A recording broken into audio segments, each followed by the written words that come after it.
The general consensus amongst Resident Evil fans seems to be that it must be Resident Evil 5 or 6, which is always the worst game in the series. And one of the main reasons for this is those games betray the criteria of what makes a Resident Evil game a Resident Evil game. And for those people, putting RE0 at the bottom of this list will be something akin to blasphemy. For me, however, what makes a good game, including Resident Evil, is one that is fun to play, and in this regard Resident Evil 0 doesn't just fall short, it fails miserably, and it's a game that I was seldomly having a good time with. Resident Evil 0 takes the classic Resident Evil formula and somehow manages to make it worse. Not only does playing in co-op take away two horror staples of vulnerability and isolation, but you'll now be managing two inventories instead of one, and it's an absolute chore. I spent more time in the inventory screen in Resident Evil 0 than I did in Cyberpunk 2077. And it's this inventory system which makes Resident Evil 0 almost unplayable at times. Even though you have just 6 inventory slots, the game ditches the item boxes from previous games.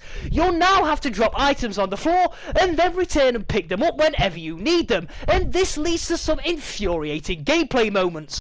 After running the entire length of the train to pick up a first aid spray that I couldn't carry, I thought I was being really clever by leaving all my items around the typewriter. But not only did this look like I was having a car boot sale, it became near impossible to pick up the item that I actually wanted. And on one occasion I even lost some ink ribbons because they fell into the void in between the fixed camera angles. Once you've made your way to the church, the game makes you fight this giant bat, and it's at this point that I genuinely almost quit the game. The grenade launcher that I needed to beat this thing was all the way back in the mansion, and I had to traipse back there to go and fetch it. Not only that, but the mansion is now populated by these fucking annoying monkeys who wait behind doors and at the top of ladders and will attack you before you can even draw your weapon to shoot back at them, and I died multiple times to them. So you can understand my frustration when I finally beat this fucking bat, and then the game made me do exactly the same thing again, because I had to go all the way back to the mansion to pick up the hookshot to progress the game. And navigating these hostile areas is made even worse by the fucking awful controls, and though the game does give you the option to turn off tank controls, the alternatives somehow make the game even worse. And because of the limited inventory space, you'll find yourself walking into boss battles totally unprepared. I had to take on the tyrant with just a pistol because all my best weapons were lying by the shitter. And personally, I don't necessarily have a problem with the game switching out horror atmosphere for co-op gameplay, but not only does this give us a really tedious inventory system, but the game never capitalises on it with any decent co-op puzzles. In fact, the puzzles either add even more backtracking to the game or simply boil down to you hold X while I pick up Y, and the game even reuses the same puzzle twice where you send items up and down in a dumbwaiter. And in the end, the solo puzzles were much more memorable. This one where you have to restore power to the factory in particular was quite enjoyable. It's simple and it made me think. Some of the puzzles are hindered by the camera as well. I could not possibly be the only one who missed this puzzle on the train, because on what fucking planet does this look like a window? And for those suggesting that I'm a blind cunt, well, that's not entirely inaccurate. No, this is a dead end! No, it isn't. Resident Evil 0 has you playing as Rebecca Chambers, who is quite possibly one of video games' most altruistic characters. Did you kill 23 people? I'm not going to judge you. And she actually makes a pretty decent Resident Evil protagonist. Not only does she have a sense of vulnerability to her, but she'll act in a realistic manner to the situations that she finds herself in, and she'll only fight for survival, not to showcase what a gun-wielding fembot she is, like we've become so accustomed to. Unfortunately, Billy is much more derivative and is really only noteworthy for walking around in a tank top with all his Mickey Mouse tattoos. Resident Evil 0 acts as a prequel to the original Resident Evil and attempts to answer the question that nobody wanted an answer to of how and why the T-virus was spread around the mansion. This is strange because the series has already answered the most pressing questions of our time. Who will win a fight against Man and Boulder? Will Jill put something disgusting in her mouth? And I've even found that Russian collusionist that everybody was obsessed with for 4 years. I like them. We shall make ours an ongoing arrangement. At the beginning of my journey, I was rather curious as to why a Member of Parliament was walking around the forest in the middle of the night. But once I boarded the train and found that everybody on it was now the living dead, I realised that it was just trying to round up some more voters.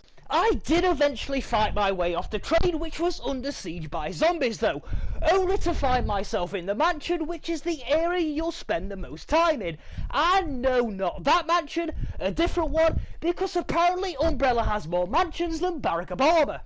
And it's here where we get a closer look at Resident Evil Zero's main villain, and it's not the last time on this list. It's a dude wearing a dress, and I fucking don't know, not only summons leeches by singing choir music, but has a massive revenge boner for Umbrella. But I can't say I blame him all that much when you see some of the language Umbrella use in their communications. I mean, just look at this offensive note that I found. Regulations for... oh, trainees. Oh, I didn't see the I. Never mind. Anyway, I finally made my way to the factory, and like in most other Resident Evil games, it's one of the most blandest areas of the game. So I decided to try on my Western outfit to try and jazz things up a bit. Nah. I think I'm going to go with the leather outfit instead. Oh yeah, that's much better. Anyway, duty called and I had to get back to the task in hand. That included doing this fucking dumbwaiter puzzle that I'd already done back on the train. But to be fair to Resident Evil Zero, some of its locations are actually the best part of the game. The train and mansion provide great settings, and it would also be unfair if I didn't mention the Leechmen. These terrifying enemies come with their own music, and I find myself planning my routes to try and avoid these things. So overall, Resident Evil Zero is a really frustrating experience, and outside series purists, I can't imagine anybody else having any fun whatsoever with it.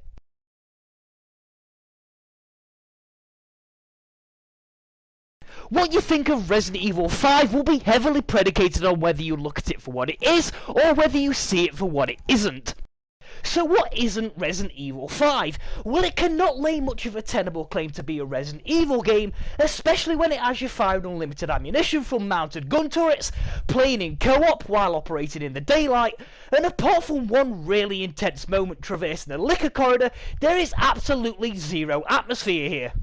So what is Resident Evil 5? Well, it's a mostly competent third-person shooter, albeit one where you cannot move and shoot at the same time, and personally I don't find the game as terrible as many people do. That being said, however, it's still one of the weakest in the series. Resident Evil 5 has you playing as series regular Chris Redfield, and I can't help but think that because the game takes place in Africa and consists of you shooting lots and lots of Africans, that instead of getting Jill Valentine, one of the series' oldest and best characters as a partner, we get Sheva instead to compensate, because there's just something a little off about her. You got a white girl's ass. Yeah, maybe that was it.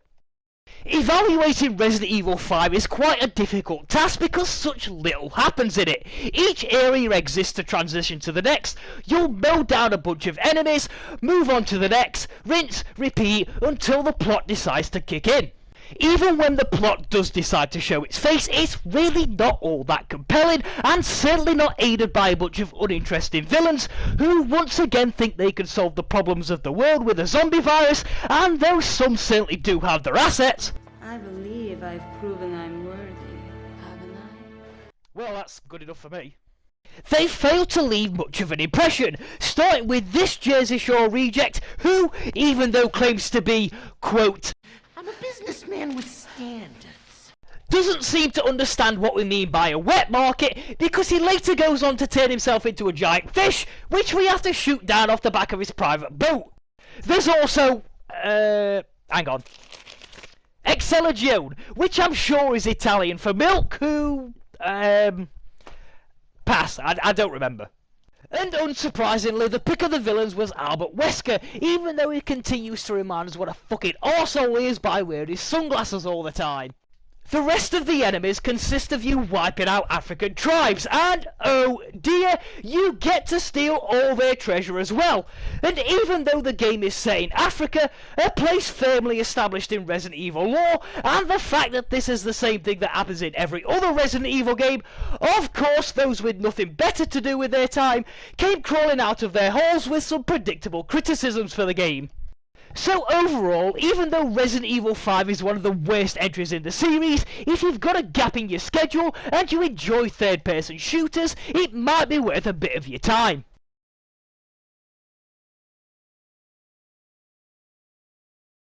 For some, the over-the-top action in Resident Evil 6 would earn it the series' wooden spoon, and while Resident Evil 5 did do a few things better, overall RE6 is a superior game and inches ahead of it on this list. In terms of it not being much of a Resident Evil game, I could simply rehash the same points for Resident Evil 6 that I did for Resident Evil 5, and not only are those explosive set pieces present here, they are doubled down upon. You'll be outrunning avalanches on jet skis, you'll be shooting down helicopters with grenade launchers, and you'll be firing missiles from jet fighters to blow up aircraft carriers. So why do I prefer Resident Evil 6 to Resident Evil 5? Well, for starters, the combat here is much more fluid and dynamic. Not only can you now move and shoot at the same time, but you're much more mobile in combat overall, and you can add on top of this a decent melee system. And while performing wrestling moves on zombies is somewhat antithetical to a Resident Evil game, it's actually a lot of fun if you can overcome those predisposed beliefs of what a Resident Evil game should be. Resident Evil 6's locations are also far more interesting than those brown saturated ones from Resident Evil 5. And before you have a fucking meltdown over that, that's the locations, not the people. Of course, there are many reasons why Resident Evil 6 is so low on this list, and one of those is the god-awful weapon wheel. Instead of being able to assign a particular gun to a button on the D-pad, you'll now have to scroll laterally through your entire weapon inventory to find the one that you want. And to make matters worse, some of the weapons, particularly the machine gun and the sniper rifle, are difficult to differentiate from one another, and in the heat of battle, you'll constantly find yourself equipping the wrong weapon. At times I feel like the camera is a little too zoomed in as well. Enemies will jump on you from off screen, which can be really frustrating, and when they get up close to you, they can actually be quite difficult to target. The cover system is really fiddly and unresponsive as well. If you can actually get yourself into the cover position, you'll find yourself popping out to shoot enemies when you want to stay in cover, and you'll be in cover when you want to pop out and shoot enemies. The upgrade mechanics are far less complex as well, and while Resident Evil 5 did ditch the merchant, at least you could still upgrade individual components of different weapons. But here in RE6, all this has been massively simplified. You buy a skill such as firearm level, equip it into one of just 3 slots that you can have, then this is applied to all the weapons in your inventory, and that's it.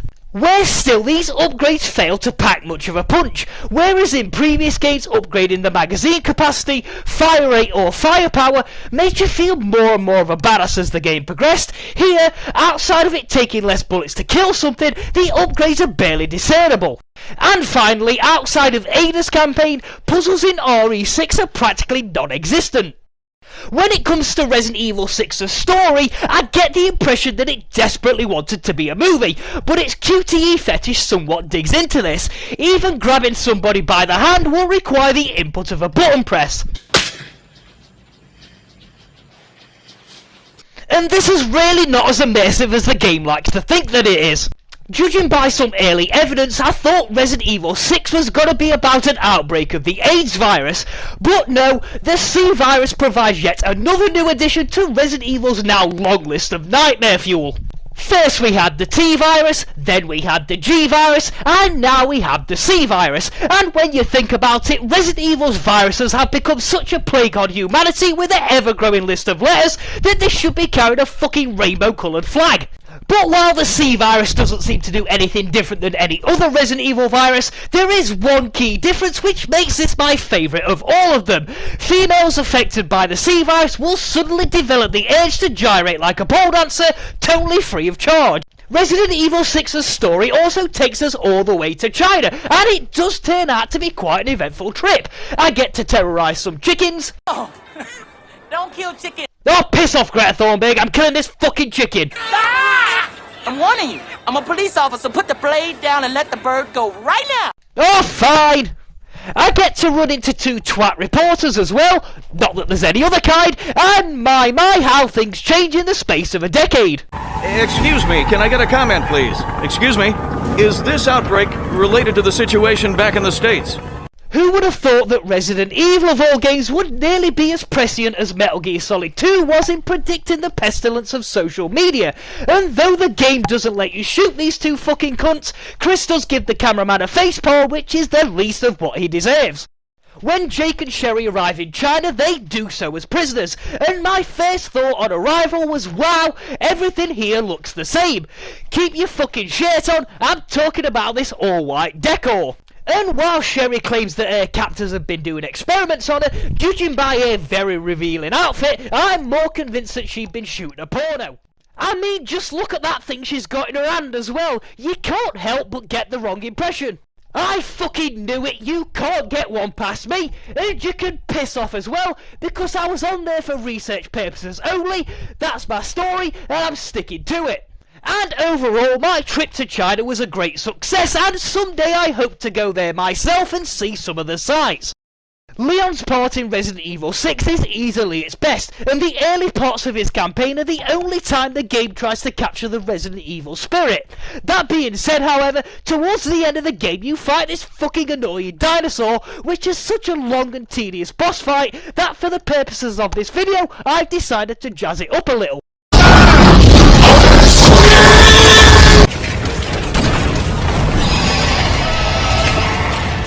And along for the ride in Leon's campaign is Helena, and while she's certainly not a bad character, she's not all that interesting either. And not only does she never attempt to set me up with a hot sister, outside of this one wet t-shirt moment, she doesn't even give me much material to make any T&A jokes, something I shamefully revert to throughout the video. Chris's campaign begins with you finding him sulking in Eastern Europe because 6 months earlier all the men under his command ended up getting killed. And though it does take a little more effort than some others on this list, a quick Chapter 2 flashback cures Chris of all his grief. Chris's PTSD is soon replaced by an initially rocky budding bromance with his partner Pierce. And while Pierce is a fairly decent character, he does have the tendency to exaggerate a little. Never thought I'd find Chris Redfield wasting away in a shithole like this. Fucking hell, Pierce, it's just Eastern Europe, the communists aren't there anymore. Sherry doesn't have the same flair for the dramatic, however, because she gives a rather dry account of the events of Resident Evil 2. My dad was a scientist. He was working on BOWs when I was exposed. Luckily, I was treated with the vaccine before it was too late. Oh, you have just missed out a lot of stupid shit from that game. Her taste in movies is a little better, however, because judging by this scene, somebody has seen the original Terminator. Excellent choice. You're terminated, fucker. And during the Jake and Sherry campaign, I did enjoy the interactions between the two. They start out hostile but warm to one another as the game progresses. And while the relationship never reaches the stratospheric heights of Joel and Ellie from The Last of Us, for example, for a Resident Evil game, it's decently well paced. And finally, Resident Evil 6 has you playing as one of its more arcane characters, the Scarlet Femme Fatale Ada Wong. And though Ada's playthrough does fill in some gaps in the story, her campaign is so intertwined with the other three characters that you'll find yourself not only watching the same cutscenes, but participating in the same fights as well, and you have to consider if there's enough distinct here to warrant its inclusion.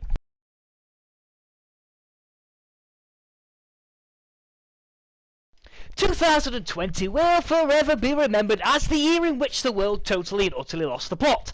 I could have spent the entire year wearing a full body cast, repeatedly forced to listen to this fucking song, and it still would have been a highlight of this miserable year. And though it was released into this utterly depressing climate, the Resident Evil 3 remake still managed to be a bitter disappointment. The game didn't just manage to be vastly inferior to the stunning RE2 remake, but also a really disappointing reimagining of its source material. Locations from the original have been downsized or simply cut altogether. Bosses, like that giant penis looking thing that you find in the graveyard, are gone. Certain enemy types have been omitted altogether, and there are virtually no puzzles. No puzzles! In a fucking Resident Evil game! All this cut content leads to a very anemic feeling experience. Even on your first playthrough, you'll only be spending about 7 to 8 hours with the game, and believe me when I say, the Resident Evil 3 remake feels every bit as short as it actually is. Some of the remake's characters also managed to be a little bit of a letdown. Though the Nemesis is faster and more aggressive than the Tyrant from the RE2 remake, he fails to be as intimidating. He's also less relentless in his pursuit and will rarely appear outside of scripted chase sequences. Also inhibiting Nemesis's threat level is the fact that he now looks like somebody stretched a fucking condom over his head and he shouts the line "STARS" with all the veracity of a fucking 5-year-old's recital of Twinkle Twinkle Little Star. Jill receives a little bit of a makeover herself. Gone is her classic outfit from the original game and replaced with the now standard female outfit of tank top and jeans. She also undergoes an attitude adjustment which will also feel very familiar and is typified by this exchange with Carlos. Alright, Super Cop. Here you go.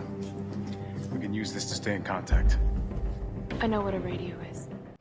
Of course, Carlos, who is male, is permitted only to stand there and take it like a bitch. It's all as lazy, uninterested and nauseating as you have no doubt by now become accustomed to. This comes even after the game implies early on that Jill might be suffering from some form of PTSD as a result of the incident in the Arklay Mountains, but it soon realises that ideology takes precedent over storytelling. Fucking hell.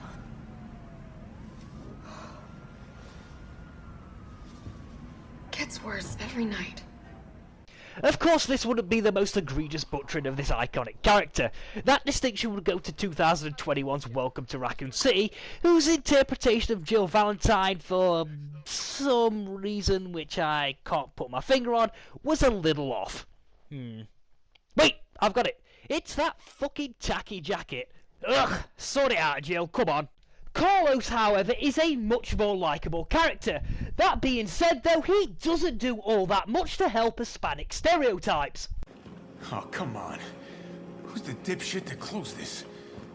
Sorry, we're gonna have to go around. Hey, one of these would be a great idea for the Mexican border. Of course, Resident Evil 3 Remake is not entirely devoid of merit. The game looks absolutely gorgeous, the cinematography and voice acting are all top notch, and if you're willing to forgive some of the game's flaws, there's a solid over-the-shoulder shooter experience lying underneath them. Also, Jill manages to retain her athletic look from the original game, but if you're looking to achieve the same results, I probably wouldn't go to her for dietary advice. Eating pizza and drinking raccoon milk is probably not going to attain you the same banging figure, but all things considered, it could have been a lot weirder. I'm surprised I didn't open Jill's fridge to find a carton of Caitlyn Jenner's fucking tit milk in there. The hospital section of the game also deserves special mention. It's one of the few aspects of the game which actually manages to improve on the original. It's also a masterclass in how to use lighting and claustrophobic environments to create a really ominous atmosphere, and it's one of the best parts of the game. So while the Resident Evil 3 Remake wasn't a bad game, it was certainly a disappointing one.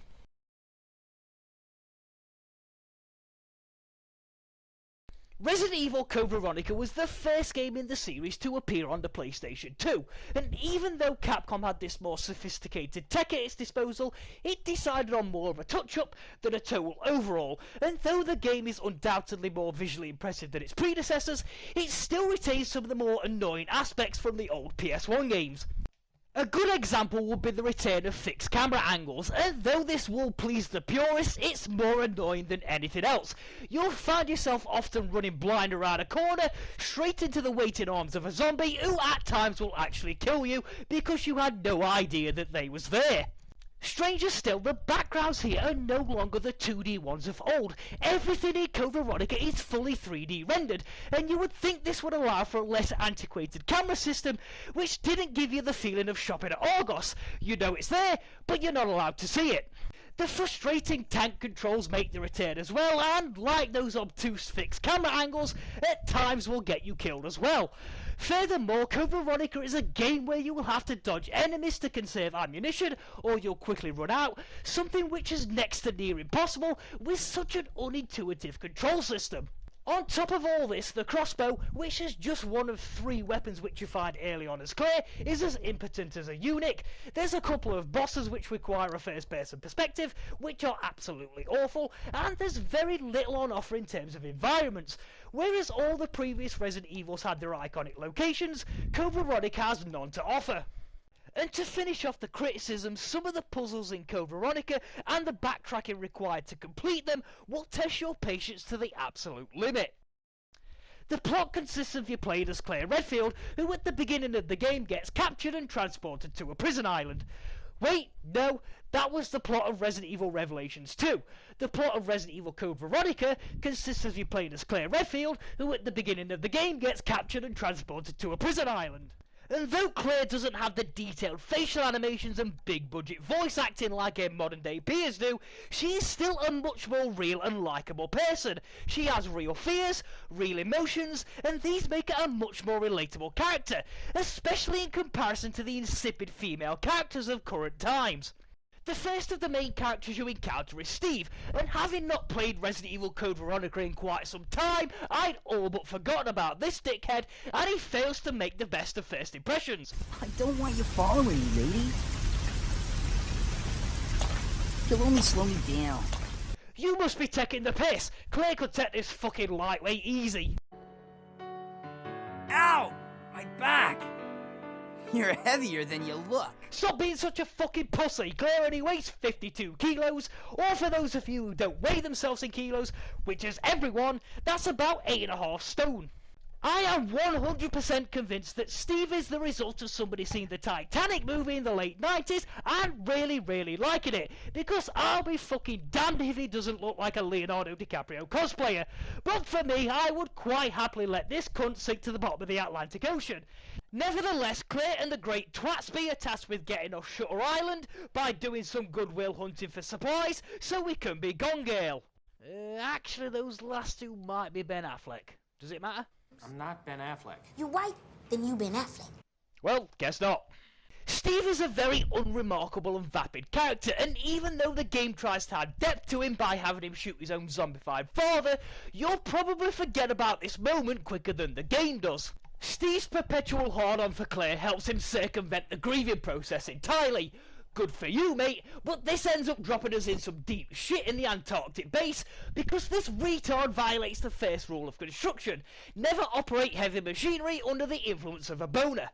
My criticisms are the least of Steve's worries, however. If he keeps up this questionable behaviour around women, he's gonna find himself on the wrong end of a Me Too campaign. And then there's Alfred Ashford. All my life, what to say about this degenerate? He's a man who thinks he's a woman, he wears women's clothes, and I'm not entirely sure what the politically correct term for this cunt actually is, so if anybody has any suggestions, they will be very much welcome. Alfred! You cross-dressing freak! Oh, thanks, Claire. And just to further highlight what a prick he is, Alfred is a ventriloquist, because as we find out later, this is him talking here, but there's no lips moving. You're an idiot. And I'm pretty sure he wants to knob his sister as well. And then to top all of this off, Bellend Page here unleashes David Draymond to disturb my progress while I'm trying to escape the island on the plane. Down with the sickness! Get down, come on, get down with the sickness! Then about halfway through the game, you'll take control of Chris, who comes to save the day. And because you just simply retread all the previous areas, there's not a great deal noteworthy actually happens. The real Alexia does decide to grace us with her presence, but she just ends up being as annoying as her fucking psycho brother was. How do you wish to die? Are you bitch? Wesker also turns up to do some of his bad guy antics. Steve turns into the incredible Sulk and tries to kill me for all the mean things I said to him. And of course, where would a Resident Evil game be without ending with a self-destruct sequence? This facility will detonate in 5 minutes. So how you rate Resident Evil Code Veronica will depend on how tolerant you are to its fixed camera tank control gameplay and backtracking puzzle design. And if you are someone who enjoys this version of Resident Evil, you may like the game more than I did.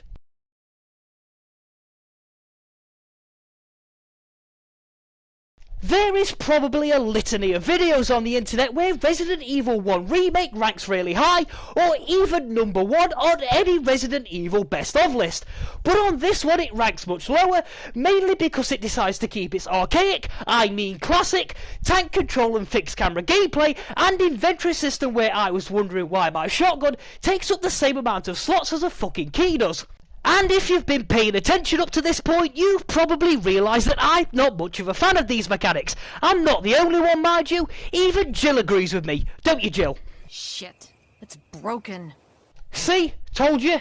Hey, listen, I wish it was still the 1990s as well. You would not believe the amount of jokes that didn't make it into the final version of this video, especially on the Resident Evil 5 part. But that's where these badly aged mechanics belong, not in a game of the modern generation.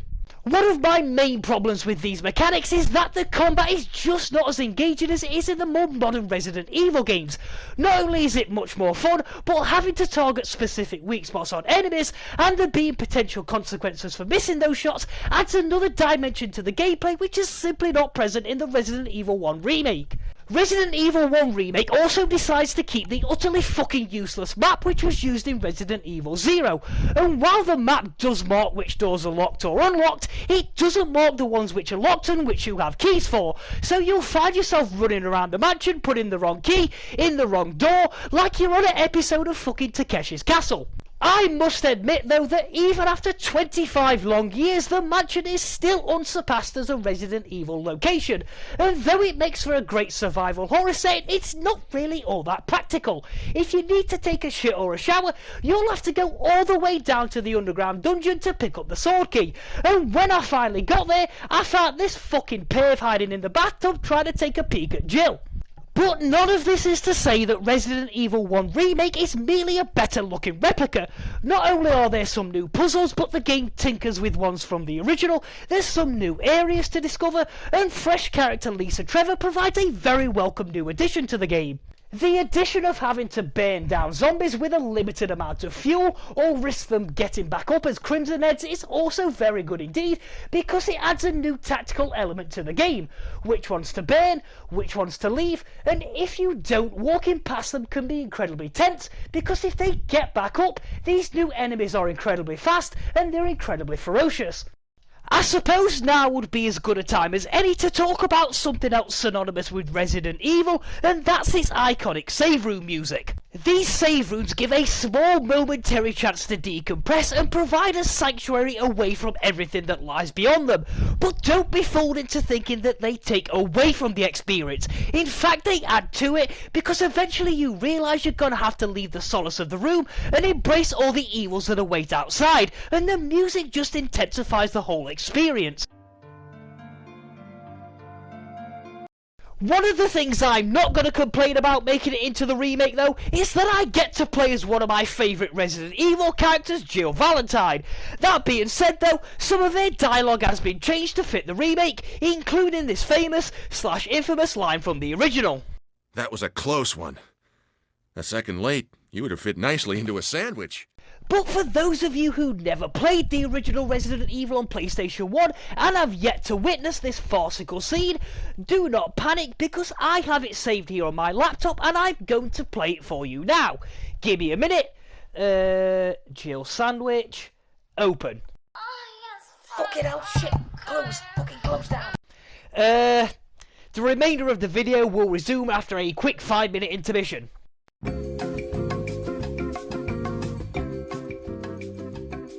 Anyway, moving on. I knew you'd come. Jill, shut up, shut up! Anyway, moving on with the video. I didn't mean to get you that excited. For fuck's sake, Jill, shut up! Anyway, my journey starts out rather grim because I find my namesake Kenneth lying dead on the floor with his fucking throat ripped out. And for those of you wanting to complain about black stereotypes in horror settings, well, this fucking dozy cunt had it coming because he was clearly falling asleep at the beginning of Resident Evil 0. You will also be frequently running into Barry, who has lost his marbles a little bit in the remake, because even though the game now knows the difference between a clip and a magazine, Barry, somebody who is very, very intimate with his firearm... Oh, don't worry. I like the buddy system we have here. ...calls the acid rounds that he gives me fizz. A can of fizz. And refers to the ammunition that he leaves me in the save room as bullets. Fun fact, these are not bullets, these are rounds or cartridges. Do not say that I don't teach you anything. He also talks to himself like a crazy person. Talking to myself is becoming a bad habit. I even catch him examining the floor. I'll leave him to it though. Barry, keep up the good work, mate. I ain't thinking about the crime. I'm just thinking about that goddamn floor. It pisses me off. I do eventually find my way down into the lab where I find that lazy bastard Chris sitting in his cell while I do all the fucking work. Of course, you can play through the game using Chris instead, and this is a much more difficult version of the game. He has less item slots, he doesn't get access to the grenade launcher, you'll need to collect small keys to unlock certain doors, and you'll also have to take down the Plant 42 using your weapons only. Also, unlike Jill, this fucking peasant can't even play the piano. Oh Jill, you are so amazing. And he will have to get Rebecca to do it for him instead, who continues to be as altruistic as she was in Resident Evil 0.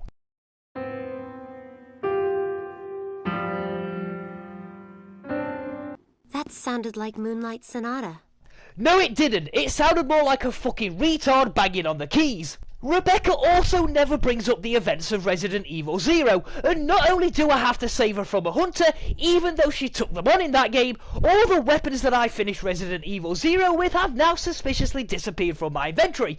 But to be fair to Rebecca, I would probably want to forget being in that game as well.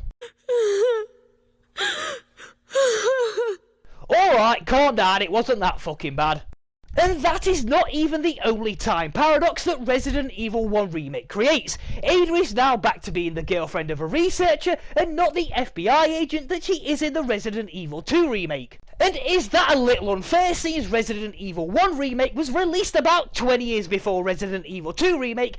Yes it is, but I like that game better.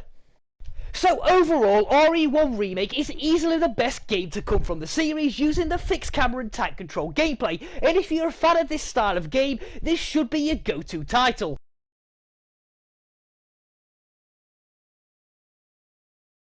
Resident Evil 8 is a really weird game, and I'm not just saying that because it has sexy MILF vampires, talking fish, and this fucking guy, who I'm convinced was in that Wild Wild West movie in it. It's because the game is replete with flaws, on display more often than Lady D's cleavage, and yet you'll still spend the vast majority of your playtime having an absolute blast with it.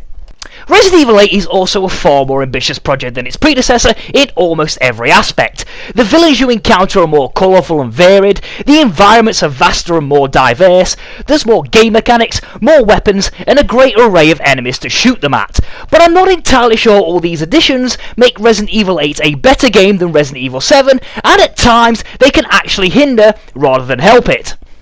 The game's main villains would be more at home in a Metal Gear Solid game rather than a Resident Evil one. They're a little bit silly, they're a lot over the top, and they simply don't compute with the game's narrative, nor the game's main protagonist Ethan Winters, both of which play it painfully straight. It's a little bit comparable to the 2020 presidential campaign, where you have to question how such caricatures ended up in such serious positions. Yeah, Mr. Biden, I'm wondering if you could give me any information on my missing daughter Rose? Joe? Joe, my daughter Rose is... Joe! Joe, my daughter... Joe! Joe! Oh, for fuck's sake! Mr. Trump, I'm desperately looking for the key to open the locked door in the village. I'm wondering if you have any idea where it is.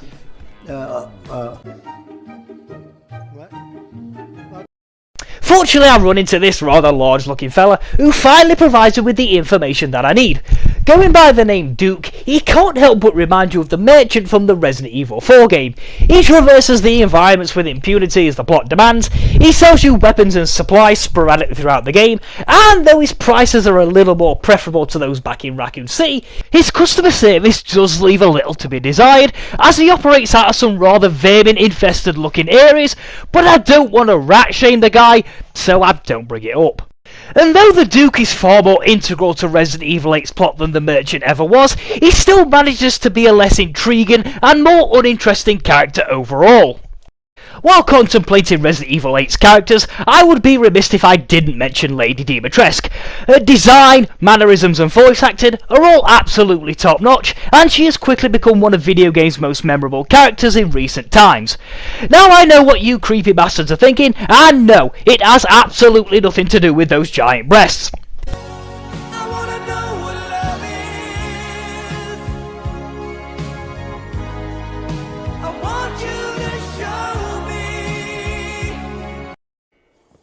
Alright, fine!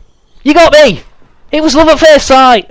And if I'm being perfectly honest with you, I did get rather excited when Lady D joined me in the dining room, where I thought the two of us might be having a romantic meal together, only for her to attack me with her giant claws, chase me through the entire house into the basement, where not only would she break my heart, she would sever my hand off.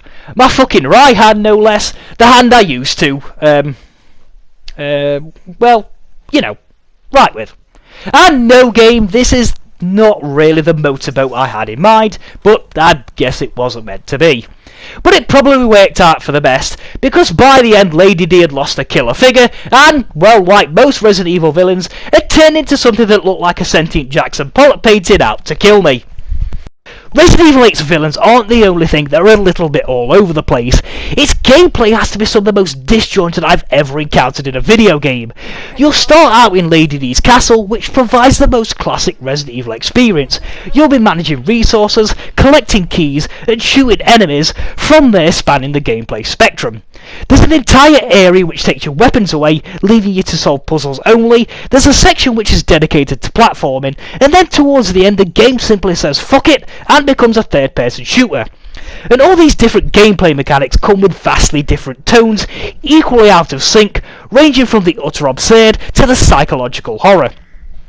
The environments also get worse as the game progresses, starting out with the awesome castle section and culminating with Heisenberg's factory, which ends up being the game's most tedious part. The village that adorns the game's subtitle is a little bit of a mixed bag as well, which will elicit different responses from different players. So after completing each boss area, you return back to the village to explore the newly unlocked environments, and because of the game's satisfying progression systems, it's really fun and rewarding.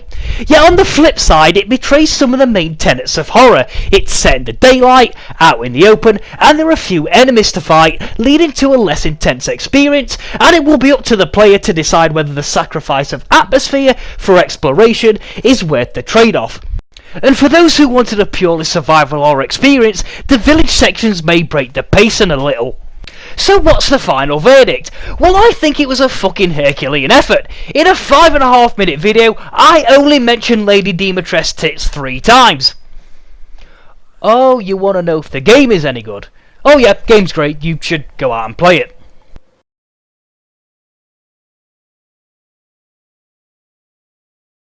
Resident Evil 7 is an old school Resi game with a new school lick of paint. On top of the classic Resident Evil formula, we get a brand new cast of characters, we get a fresh first person perspective, and it was the first game of the series to showcase Capcom's shiny new RE engine.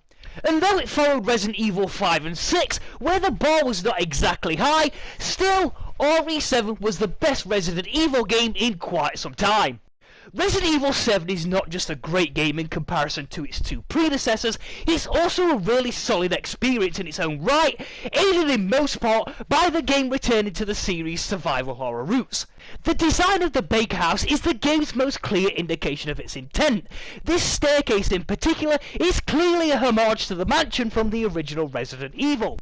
And it's not just the environments that are a blast from the past. RE7's gameplay is vintage Resident Evil. You'll be solving puzzles, you'll be combating enemies, and you'll be agonising over item management.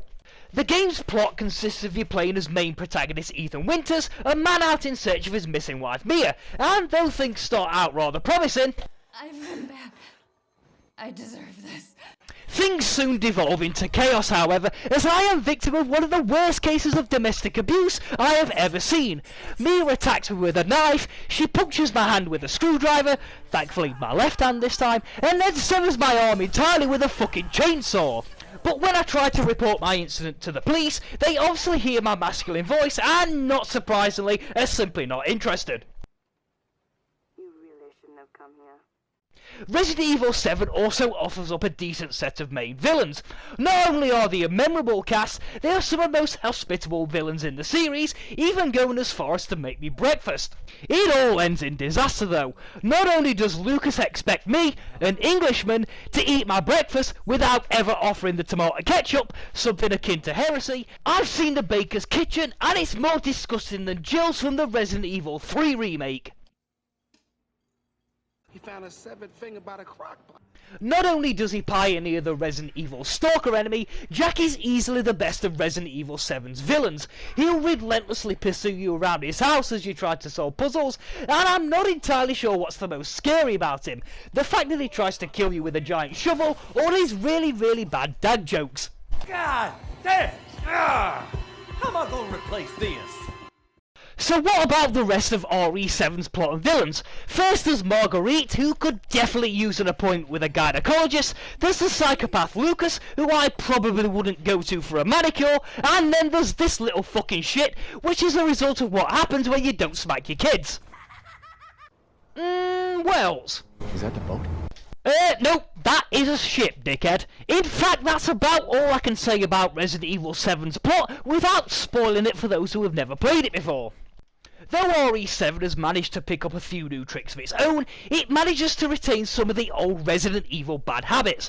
In terms of locations, it blows its load far too early, with the Baker House being a far more compelling section than the later ship and salt mine areas. Resident Evil 7 could also undoubtedly do with a few more enemy types. Outside of the bosses, you'll only ever be encountering these mold-looking monsters, mold-looking lickers, or... well, actually that's it, and they are further hampered by being some of the most boring enemies in the entire series, and by the end of the game you'll have simply become tired of fighting them. Towards the end, the game also implements one of the most pointless binary decisions I've ever come across. Choosing the non-canon option will literally break the plot of the game, and it will have to magically transport characters to the new locations because it couldn't be bothered to write an alternative narrative to fit the decision you made. It's almost like the game itself is surprised that you went with option A as opposed to option B. Furthermore, this changes virtually nothing going forward. There's a negligible difference to the subsequent cutscene, there's a small change to a later section, and the end cutscene varies ever so slightly, but you can't help but beg the question of why? Why bother if you were just gonna phone it in? But overall, despite my criticisms, Resident Evil 7 was a fine return to form for the series, and if you're a fan of the genre, you should absolutely go out and play it.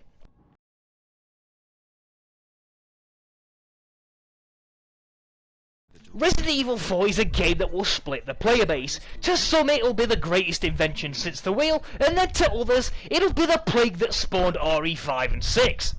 This has been a long video and I'm starting to get tired. And since it's alright for Leon's chauffeurs to stop and take a piss, while we're supposed to be saving the president's daughter no less, I'm gonna take a little bit of a break myself and let the cast introduce themselves this time, because God knows they do like to talk about themselves a lot.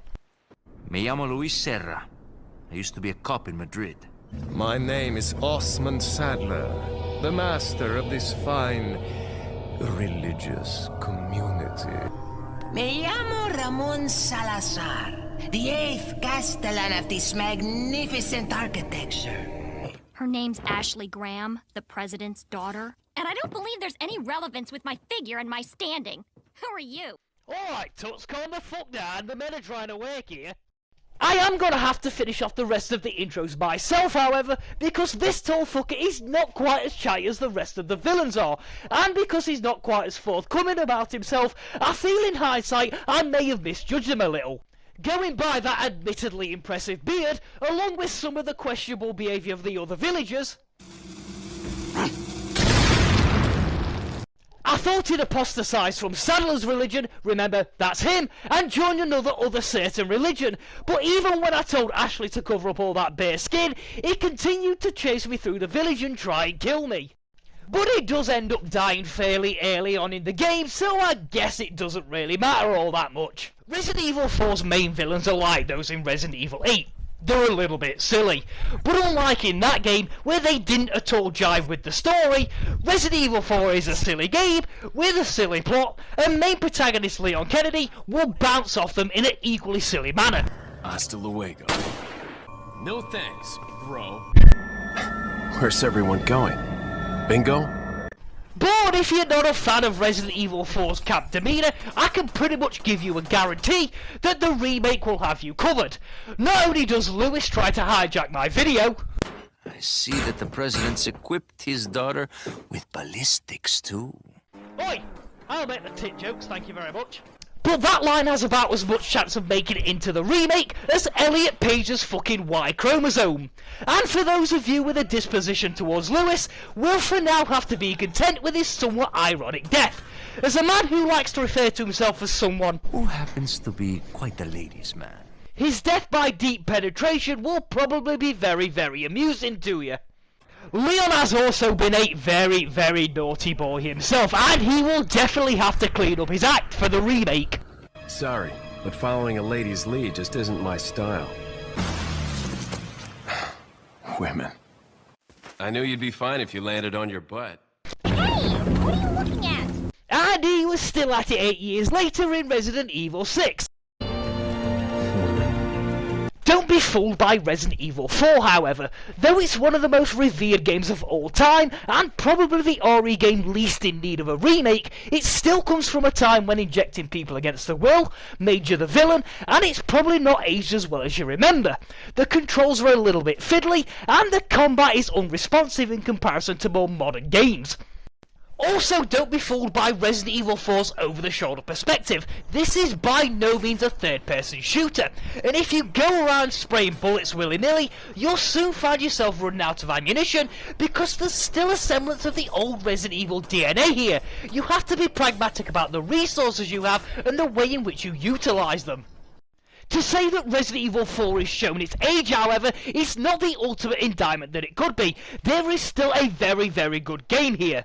The cast of asinine villains make a great selection of boss fights, the progression systems which run through this mysterious fella are rewarding and satisfying, and though the vast amount of enemies you encounter are just different variation of humans, they're diverse enough that they never become stale. Some will throw hatchets or grenades at you, they'll swing chainsaws or electric batons, they'll fire arrows or machine guns, they'll carry shields, and some of them will even mount gun turrets.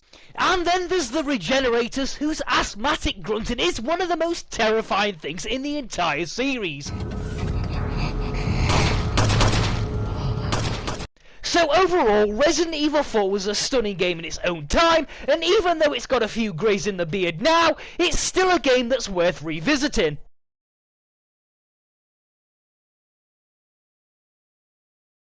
There was never any real doubt for me which game would crack the top of this list. The RE2 remake is not just the best Resident Evil game, it's also a blueprint on how to do a remake. It retains all the charm and character of the original, while modernising the presentation and controls. The moment-to-moment gameplay in the RE2 remake is so damn good. You'll forever be in conflict over whether to carry items, ammunition, or health in those precious few inventory slots, with each decision potentially being a life or death one. This is further compounded by you continually having to fight off those pesky zombies, which are now much more tougher and aggressive than the ones in the original.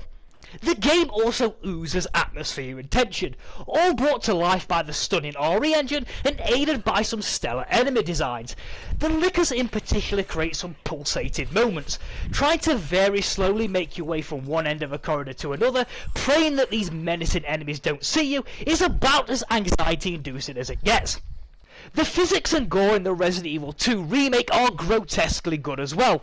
You can shoot individual limbs off of zombies and then return later to see those dismembered body parts scattered across the floor.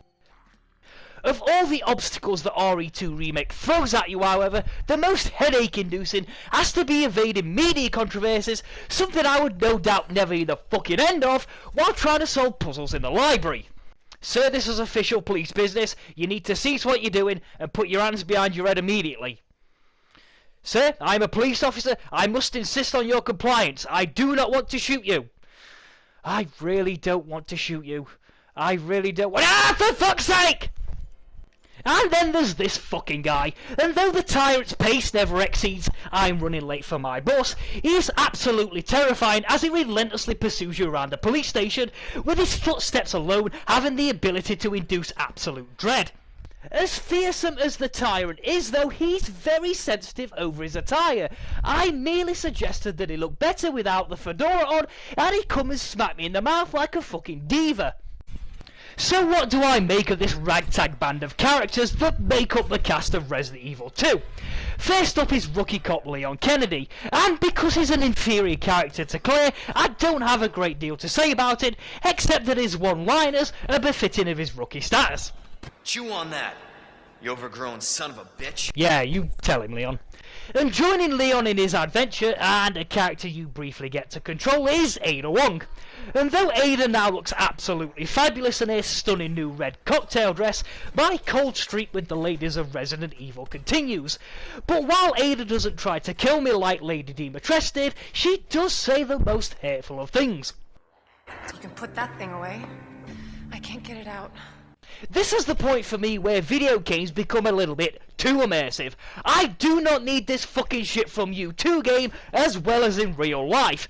And then to rub salt into the wounds, it's Leon of all people who ends up getting some. Thanks Resident Evil series, thanks to you I may never ever love again. It just hurts too much.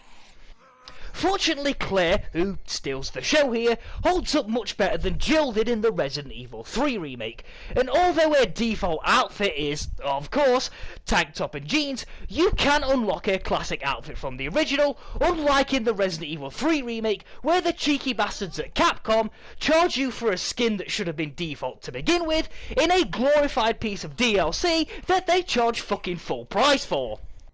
Anyway, Claire is brought to life by an absolutely excellent voiceover performance by Stephanie Panisello. Watching Claire go from caring subordinate mother, I don't know what I'd do without you. Are you kidding me? You were doing just fine without me, so I came along and got you all sorts of trouble. and then to a potty mouth badass, is an absolute joy. And though I stand by my statement that RE2 Remake is the best Resident Evil game, it is by no means perfect.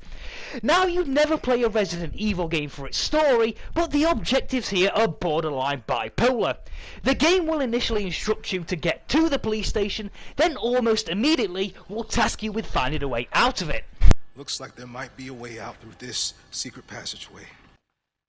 The fucking front door is right there! I know this because it's the same front door that I fucking come in!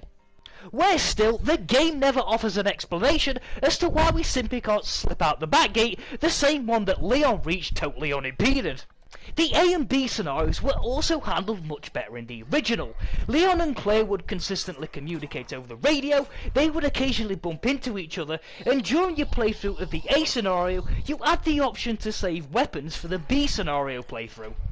But all this has gone in the remake, and outside of a brief confrontation at the beginning and towards the end of the game, it's hard to believe that Leon and Claire are traversing the same police station.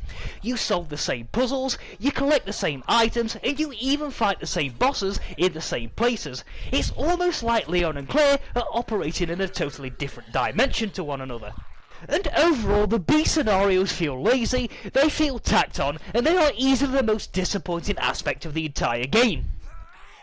Not all the environments manage to be as compelling as the police station either. The sewer level lasts far too long, it's tedious, and the G-monsters that replace the spiders from the original manage to be annoying bullet sponges. And for those like me who have attempted to speedrun the Resident Evil 2 remake, there's a certain section in the sewer which has probably led to a few broken controllers. And if you were thinking to yourself that I only brought up speedrunning so I could talk about my 59.5 minute no knife hardcore speedrun, well, you'd be 100% correct, because this fucking thing took me 3 years to do, and I'm putting it in this video no matter how unimpressive it is. But overall, none of these flaws can diminish just how awesome Resident Evil 2 Remake really is. It's not just the best RE game, but one of the best games of the entire PS4 era.